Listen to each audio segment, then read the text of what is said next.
U.S. presidential election process is extensive and involves several stages, combining popular votes and the Electoral College. Let's break down the steps and include relevant examples for clarity. SATA 1. Primary elections and caucuses. In the primaries and caucuses, each political party selects its nominee. Voters from each state choose which candidate they want to represent the party. Example: during the 2020 primaries, Joe Biden won the Democratic nomination by securing the most delegates after defeating Bernie Sanders and other contenders. States like Iowa held caucuses, where party members gather in person to select their choice, while states like California held traditional primaries. 2. National conventions. The results from the primaries lead to the national party conventions. Delegates from each state officially select their party's candidate for president. Example: at the 2020 Democratic National Convention, Joe Biden was officially nominated as the Democratic candidate, and Kamala Harris was announced as his running mate. Number 3.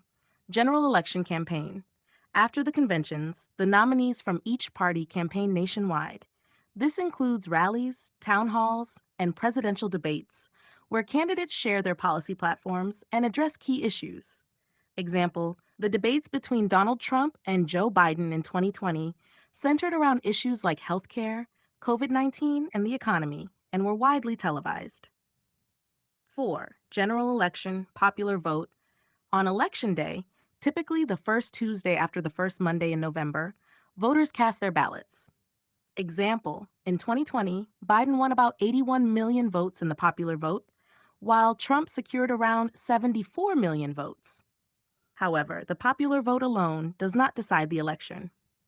Half 5. Electoral College. The U.S. uses the Electoral College system to officially elect the president. Each state is assigned a certain number of electors based on its population. The candidate who wins the most votes in a state typically wins all of its electoral votes, except in Maine and Nebraska, which split their votes. Example: in 2020, Biden won key states like Pennsylvania and Georgia, securing 306 electoral votes, while Trump won 232. To win, a candidate must reach 270 electoral votes. Now, number 6. Electoral College vote. In December, electors from each state meet to cast their votes for president and vice president. These votes are sent to Congress for final certification. Example: despite challenges to the 2020 election results, the electors cast their votes, and Congress officially certified Biden's victory in January 2021. 7. Inauguration. The president-elect is inaugurated on January 20 of the year following the election. This marks the formal transition of power.